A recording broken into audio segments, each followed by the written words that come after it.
Welcome back. This is Gaspar's History Podcast, and we are continuing the Meat Hound series with Episode 2, The First Mission. It is mid-December 1942, and we are in Thurley, England, with the 423rd Heavy Bomb Squadron, which is attached to the 306th Bomb Group. The war has started to take an ominous turn for the Nazis. A whole German army has been surrounded at Stalingrad, and the desert rats are chasing the Afrika Korps west.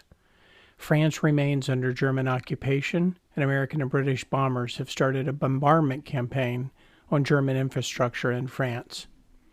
History will reveal just how devastating and disruptive the Allied bombing campaign was on the Nazi war machine, but like most things in war, it came at a very high price. Back in Seattle, aircraft number 42-29524 is still sitting on the tarmac, waiting for her exotic trip to England. Maybe it was her trip that made Jimmy Stewart want to go the same way. Maybe, but I suppose it was because it was a safer route. I mean, what would we do if Angels never got their wings or Liberty Valance never gets shot? The mission. It is December 12th, 1942, and the weather has cleared a bit. The 423rd Heavy Bomb Squadron has received replacement flyers, Second Lieutenant David Steele and his friends. The squadron has been given the order to resume flying operations. Today's primary bombing target is the Luftwaffe repair facility at Romilly-sur-Seine, and if that target is unattainable, then let's try Villa Coublé, or the last resort, which is the marshalling yards at Run. Steele did not sleep much the night before or into the morning. He wrote a quick letter to his dad and one to his girlfriend. He wondered if it would be the last, but he kept the tone light, not wanting to concern them. Like most others, his nerves were plentiful. A lot goes through one's head the night before a mission, and the mind can move at 1,000,000 miles an hour. There are thoughts of home, family, loved ones, but also of the team, accountabilities, and not letting others down. One wonders how one will react when adversity strikes, and if they will be able to do their duty. There is a lot of bravado in a 20-year-old male, but that is just talk. How one will react when a fight actually occurs is never known. It is interesting, though, how it is usually the Desmond Dosses of the world who show others how it should be. If you ever get a chance, you should go see Desmond Doss's grave in Chattanooga, Tennessee, and pay your respects.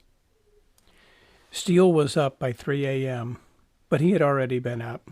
He got dressed, ate some breakfast, but he was not too interested in eating, so he just picked around it.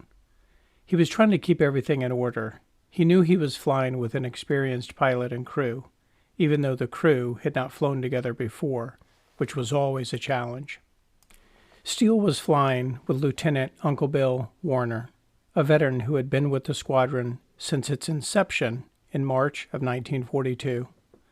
My time with World War II Army Rangers and other veterans has taught me that those soldiers who were in units from the beginning held tighter bonds than those that did not. There was always something about the fraternity with the foundational men of a unit. Unfortunately, by the end of the war, those men were few and far between.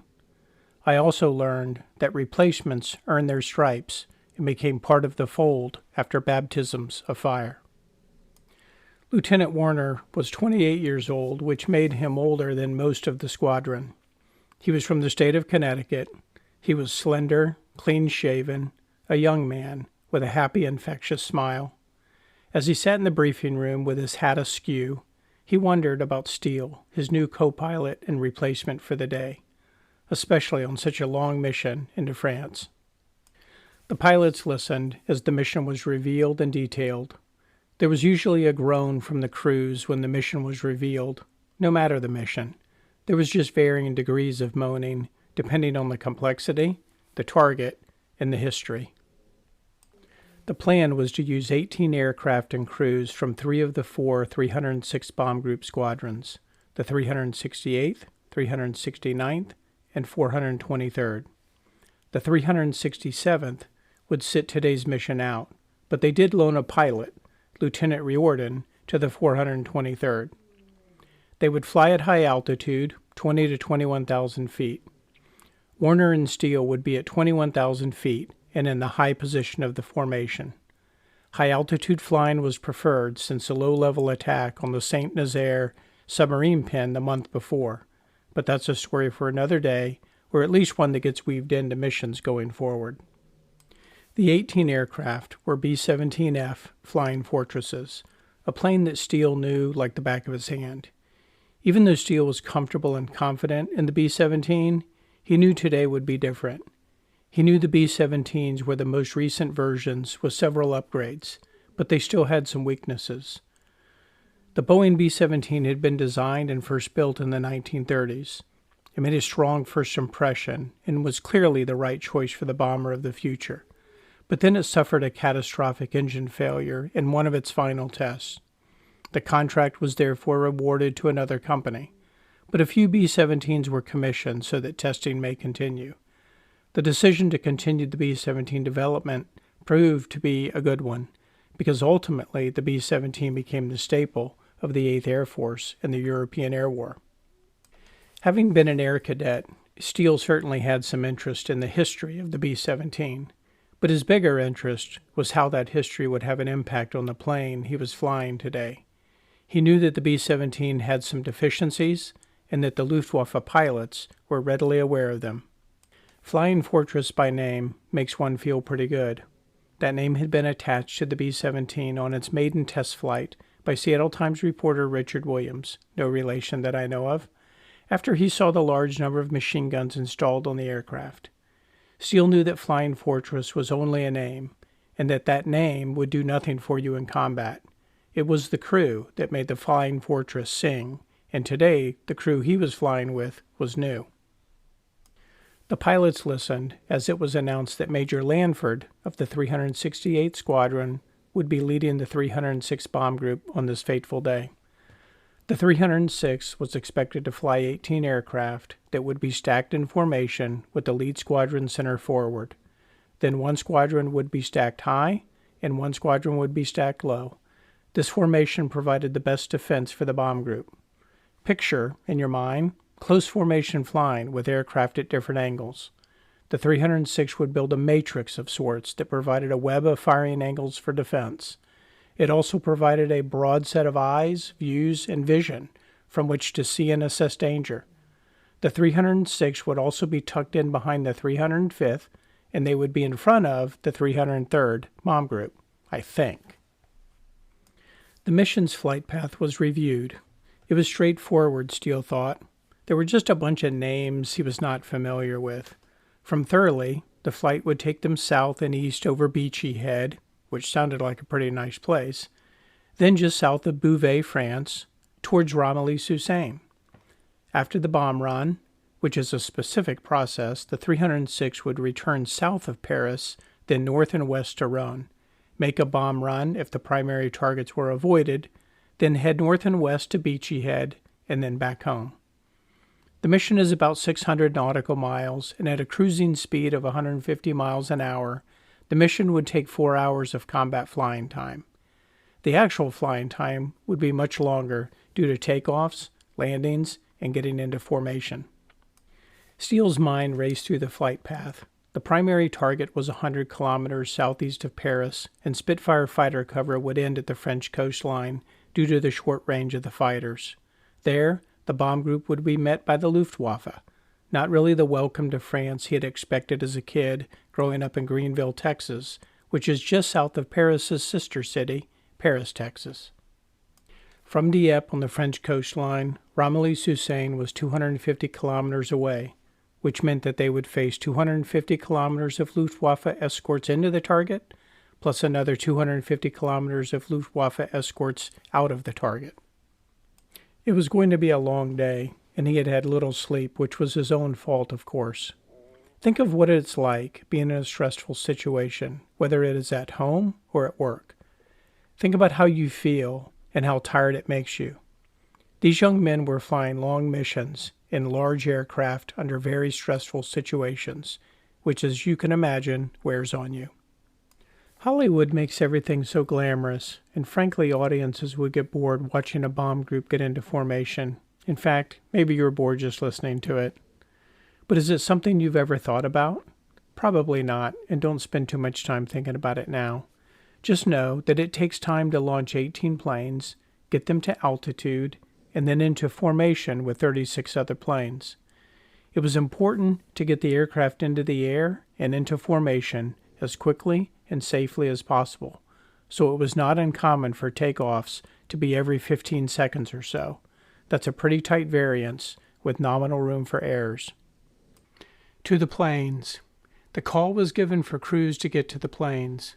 As we know, 42-29524 was still in Seattle, so today, Second Lieutenant Steele would be Lieutenant Warner's co-pilot in 42-25180. She was an olive drab F-beauty. Was she named? Indeed she was. She was named DFC, which stood for Distinguished Flying Cross. Second Lieutenant Steele's first mission would be aboard the DFC. Another foreshadow? Maybe. Warner and Steele arrived by her side in an old Willis Jeep. Funny thing is, it really wasn't that old, because in 1942, they were new. It just seems appropriate to say an old Willis. To Steele, this was all new. To Warner, well, it was old hat. Warner's crew was assembled at the plane. The ground crew was hard at work putting the finishing touches on the plane and going through their final checklists. Uncle Bill introduced Steele to the team. It was also a new crew to Uncle Bill, since this team had never flown together and had been pieced together last minute, so they may fly today. Many of you may be into sports, team sports, and may have even played team sports growing up. Additionally, many of you may work on teams and must deal with the team dynamics on a daily basis. Therefore, you can appreciate the hours of practice or norming and storming teams go through to master their craft. For the B-17 crew of DFC on this day, there had been no practice, no norming, no storming, no training together, and today they would fly a life and death mission. A mission where mistakes are unforgiving and the consequences are eternal.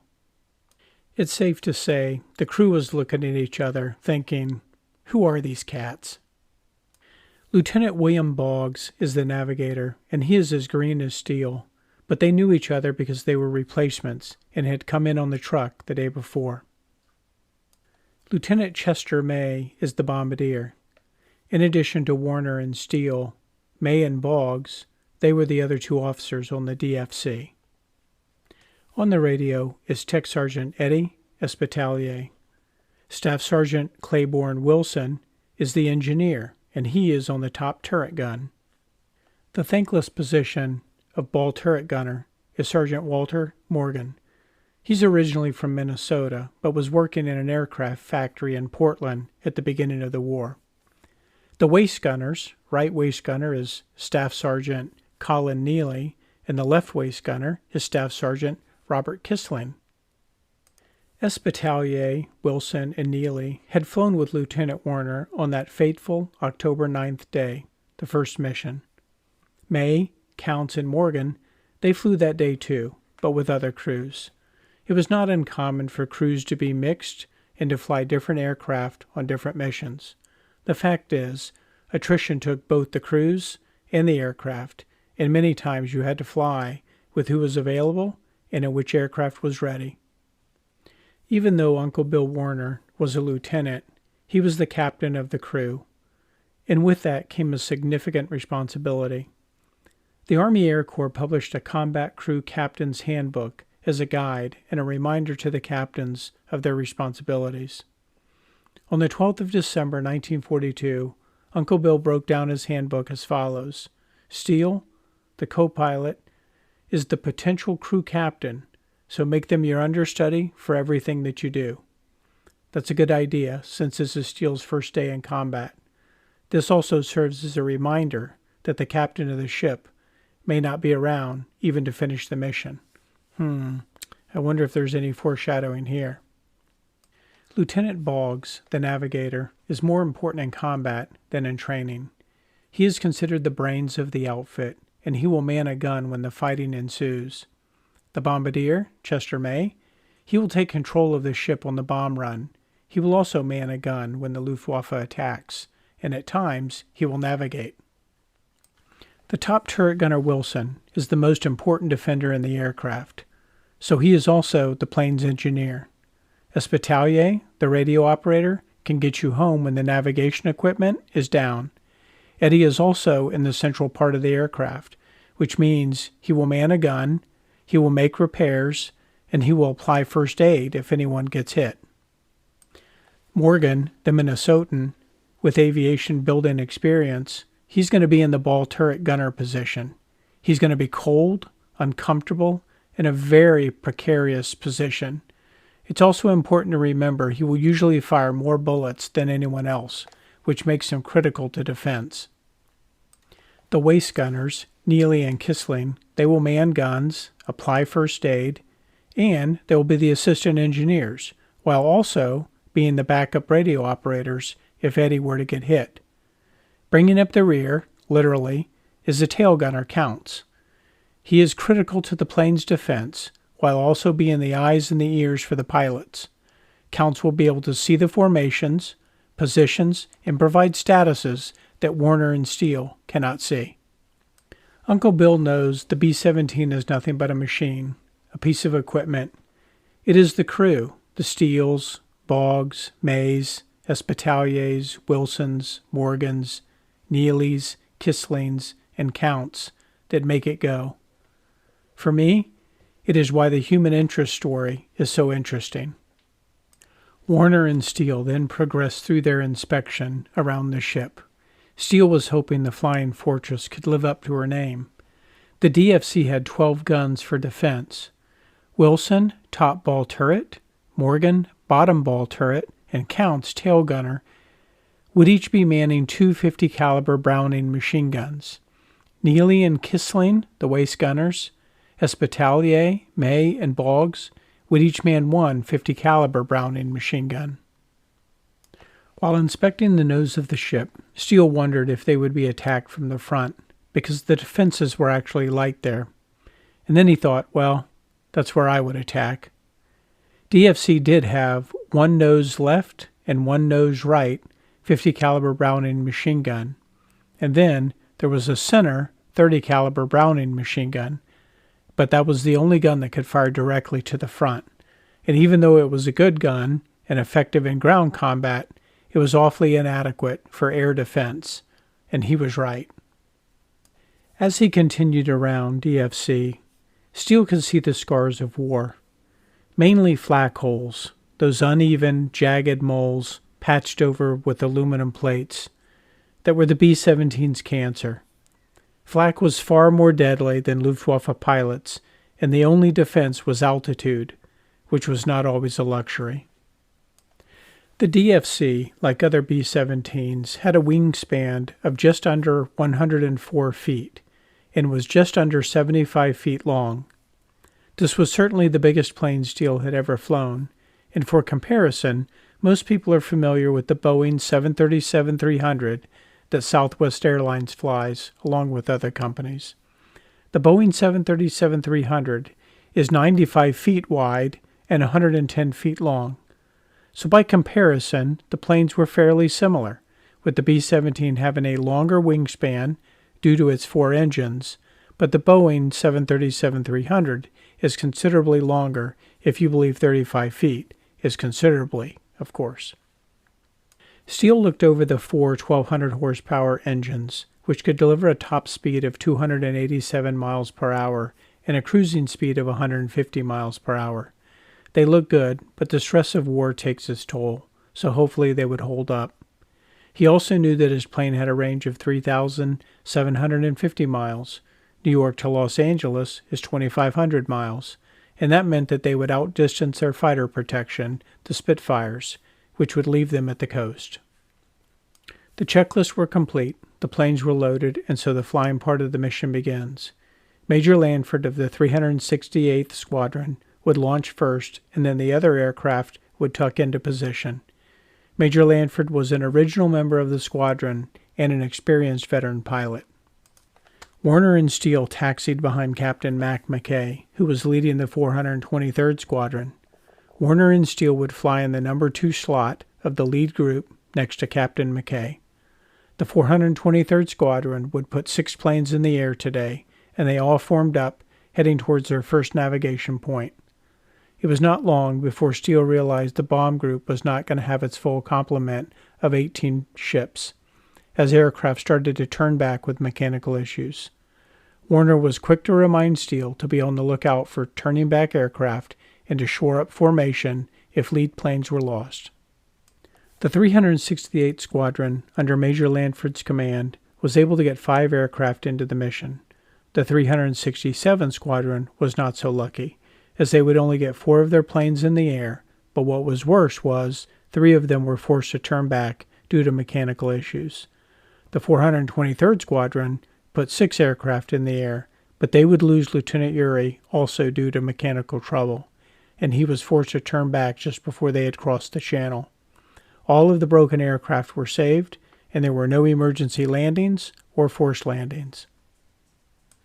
As the 306th Bomb Group crossed the English Channel, Tail Gunner Staff Sergeant Charles Counts was able to call out the aircraft still in formation, and when Steele counted the lead elements of the bomb group, they were down to 11 aircraft. This was clearly not what anyone wanted, and it was a real problem that the squadrons could not get a full complement of aircraft in the air. "Sir, we are some 20 miles north of our navigation point," Lieutenant Boggs commented as the DFC flew into France with Dieppe on our right. Pilot Warner commented that the Spits were turning back and headed for home, so keep an eye out for enemy aircraft. The flak over the coastline was light, and Steele was glad for it. He thought how nice it would be to have those beautiful British Spitfires along for the ride, but he'd been well prepared that the bomb group would be on their own. He could not wait until he would get to see them again. Steele's thoughts were broken up by a call through the squadron. "Enemy aircraft spotted." Eddie was barking out the warning.